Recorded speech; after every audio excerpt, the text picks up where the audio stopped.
Welcome to another edition of The Beat. I'm Officer Aaron Snell with the Everett Police Department. This is our second quarterly interview for 2015 with Chief Dan Templeman. Chief, welcome. It's good to see you again. Thank you, Aaron. Nice to be here. Excellent. Well, it looks like we made it through the first quarter of 2015 okay? Yes, we have. So far, so good. That's good.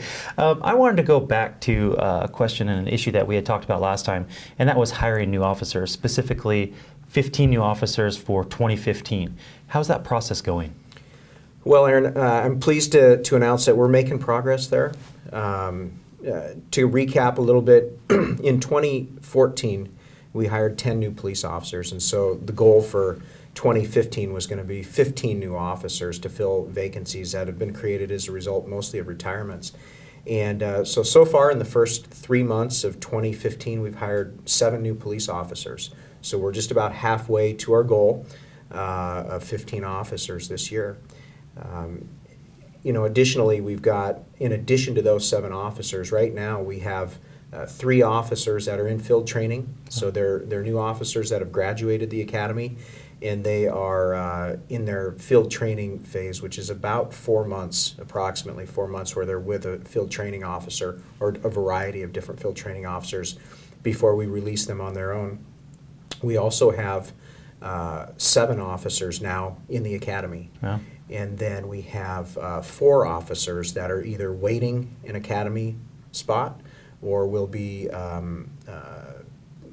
being installed into the field training program within the next couple of weeks. So we've got a lot of officers in the hopper and have definitely made some progress with regards to hiring. Wow, that's cool.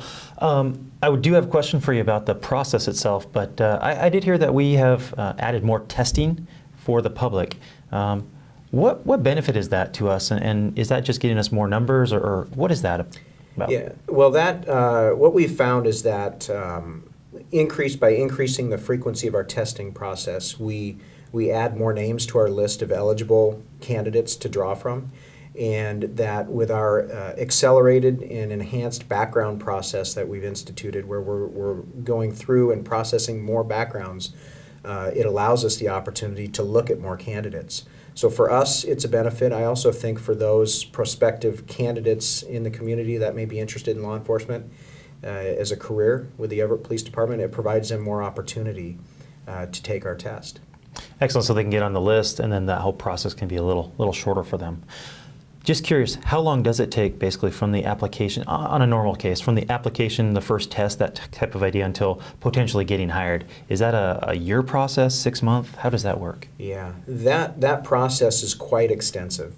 And so from the point of, let's say, application to the point of being hired and actually being out on the street, let's say, on your own as a police officer, is well over a year. Wow. Generally. So your application process, you go through, you take the test, which includes a written test, a physical agility test, an oral board, psychological testing, polygraph.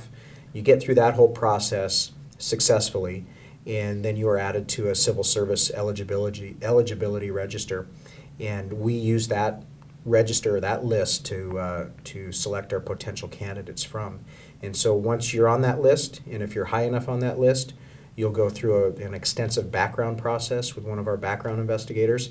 And that process ranges in time. It depends on the candidate's history. It depends on if they're from out of state, if they're from within state, if we have to travel to do reference checks and employer checks, or if those are local. But that could take anywhere from 4 weeks to maybe 8 weeks or a little bit more there. Wow.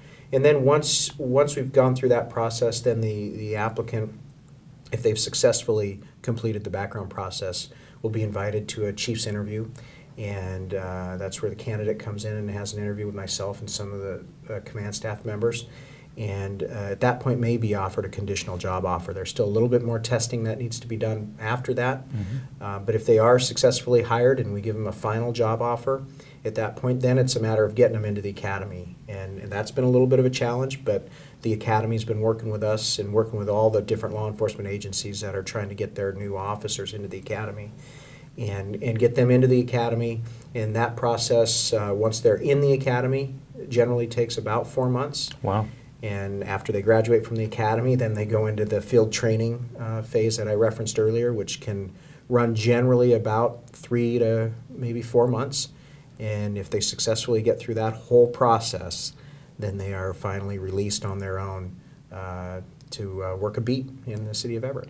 That's an extensive process. It is quite an extensive process. So we actually put a lot of resources, time, and effort into finding quality candidates that can make it all the way through that process. And anywhere along the way, potential to unfortunately drop out? Yeah, absolutely. And yes, we do dedicate a tremendous amount of resources. And right now it is our number one priority as a department, is addressing and recruiting quality new police officers. But yes, at any point through this entire process, whether it's in the background stage or even in the field training stage, there's the potential that we could let somebody go if they're not meeting the performance standards that we've established for them. Wow, that's it's pretty extensive. It's almost like interviewing with you here for the chief interview, huh? Yeah, pretty extensive. So for our community, what does it mean if we have all 15 of these officers? I mean, that's a pretty large number. A lot of departments are cutting back, yet we're moving forward with that. What does it mean for our community if we're able to have all those officers?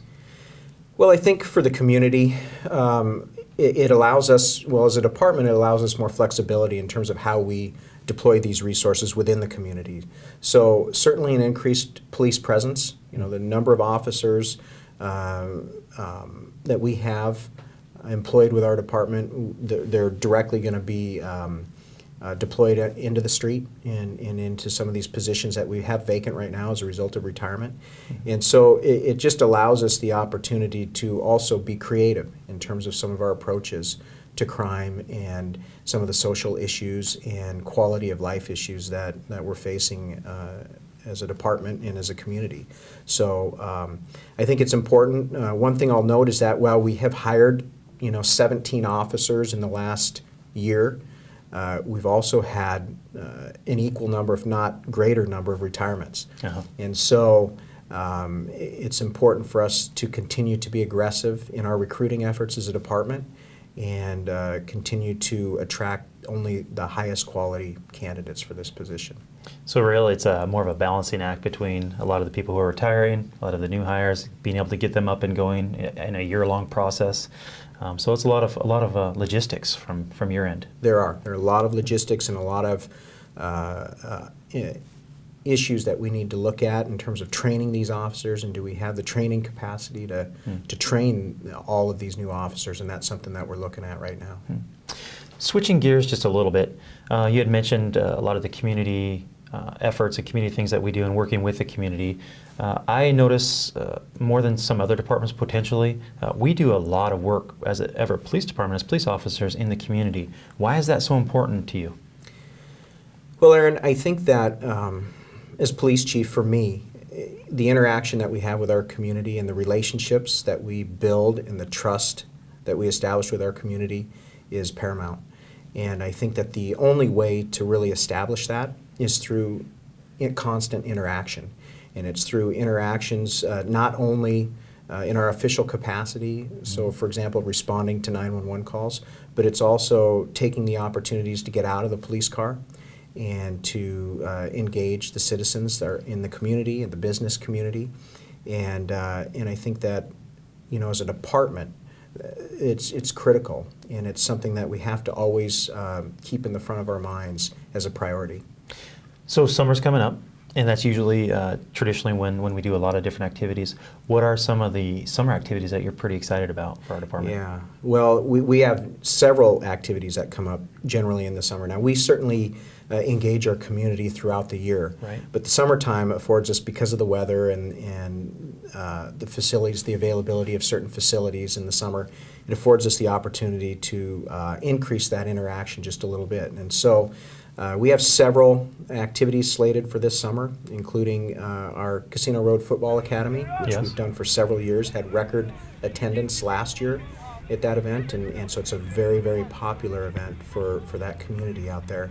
We also have Junior Police Academy scheduled, which is a nationally recognized program that we have, and we've been involved in for several years again, and only a select number of students within the school district here in Everett are allowed to participate in that, so that's a great opportunity as well.